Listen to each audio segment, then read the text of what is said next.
আপনাদের দৃষ্টি আকর্ষণ করছি, আমাদের এখানে মেজর নেসার স্যার এখানে উপস্থিত হয়েছেন এবং উনি আমাদের অত্যন্ত সুন্দর কিছু ডিসপোজাল দিয়েছেন।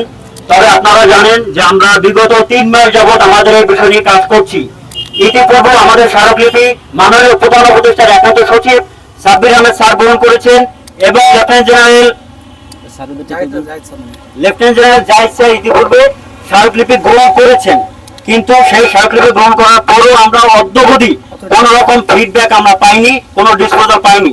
তো সেই মর্মে স্যারেরা যেহেতু আমাদের একটি সুন্দর ডিসপোজাল দিয়েছেন যে ওনাদের মাধ্যমে আমরা আজকে প্রধান উপদেষ্টার যে প্রতিনিধি থাকবেন স্যারের কাছে আমরা স্মারকলিপি জমা দিব এবং ওনার মাধ্যমে আমরা একটা ডিসপোজাল নিয়ে যাবো ইনশাআল্লাহ। একই সাথে স্যার একটা কথা বলেছেন যে এখানে আসলে দাঁড়ানোটা আমাদের উচিত না, এখানে একটা সেন্সিটিভ জায়গা, কিন্তু আমি সকলের উদ্দেশ্যে বলতে চাই এটা আমরা অবগত আছি এটা সেন্সিটিভ জায়গা। ঠিক একই সাথে সকলকে অবগত করতে চাচ্ছি প্রয়োজনীয়তা সাপেক্ষে আইন শিথিল হতে পারে, আইন পরিবর্তন হতে পারে, সংবিধান পরিবর্তন হতে পারে।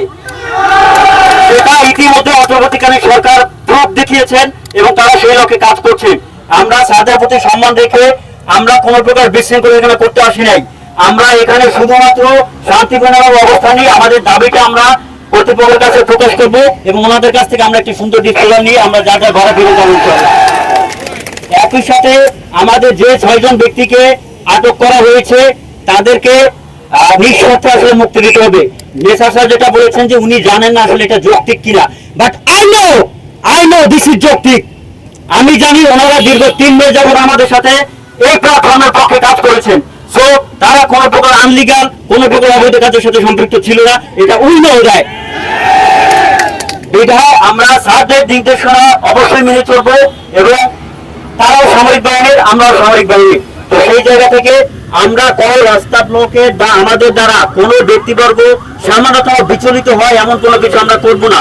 তবে আমরা শান্তিপূর্ণভাবে এখানে অবস্থান নিব, আমাদের একটা ডিসপোজাল হবে এবং আমাদের 6 জন সদস্যকে মুক্তি দেওয়া হবে। তারপর আমরা ইনশাআল্লাহ শান্তিপূর্ণভাবে যেভাবে এসেছি সেভাবে চলে যাব। আরেকটি বিষয় নেসার স্যার বলেছেন আমরা স্যার আমাদের বিষয়ে কঠোর হতে যাতে বাধ্য না হয়, আমরা অবশ্যই সেই জায়গাটা বিবেচনায় রাখছি। আমরা এমন কোনো কিছু করবো না যে স্যার কঠোর পদক্ষেপে যেতে চায়। তবে আমরা এটা বলতে চাই যে আমরা আমাদের দাবি আদায়ের লক্ষ্যে এখানে অবস্থান নিব, হয় আমাদের দাবিটা পূরণ করা হবে, নয়তো স্যার যতই কঠোর হোক এখানে ওনাদের কাছে অস্ত্র আছে, আমরা জীবন দিতে প্রস্তুত ইনশাআল্লাহ। আচ্ছা শোনো, আমার যারা এখানে সদস্য আছেন সবাইকে বলছি এত কঠোর হওয়া যাবে না, ঠিক আছে? আর আপনাদের সাথে আমরা কঠোর কখনো হতে চাইও না। তবে মনে রাখতে হবে যে আমরা যখন ডিউটি করতাম, আপনারা যখন ডিউটি করতেন তখন সেনানিবাসের গেটে আপনারা কি জায়গা টাকা অ্যালাউ করতেন? কেন? নিরাপত্তা। সেম দেশের এবং মানুষের নিরাপত্তার জন্য আমাদেরকে যদি কঠোর হতে হয় সেটা আপনার বিরুদ্ধে বা ওনার বিরুদ্ধে নয়, এটা দেশের স্বার্থেই কোনো একটা কাজ, আমার দায়িত্ব সেটা। সেই নিরাপত্তার বিষয়টা আপনারা সবাই বোঝেন, এটা বোঝানোর কিছু নাই। অলরেডি আমাদের সিদ্ধান্ত হয়ে গেছে স্মারকলিপি আপনারা এখন রিসিভ করবেন। আর আমার সাথে পার্সোনালি কথা হয়েছে যে আমাদের এডিসি জিয়া ভাই আছেন, জিয়া ভাই অলরেডি এটা নিয়ে ওয়ার্কআউট করছেন, উনি সর্বোচ্চ পর্যায়ে চেষ্টা করছেন। আমি এটার বিষয়ে ব্যক্তিগতভাবে জানি না, আমার অথরিটি মেবি জানতে পারে, আমি ব্যক্তিগতভাবে জানি না, সেই জন্য আমি কোনো মন্তব্য করছি না। তবে উনি আমাকে আশ্বাস দিয়েছেন যে এই বিষয়ে আপনাদের যে দাবিটা এটা উনি ব্যবস্থা করে দিবেন। ঠিক আছে? উনি আমাকে আশ্বাস দিয়েছেন এবং এটা একটা ব্যবস্থা হয়ে যাবে।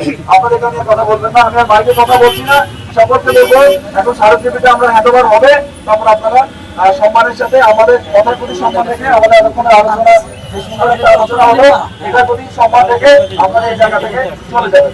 সকলকে ধন্যবাদ। আসসালামু আলাইকুম।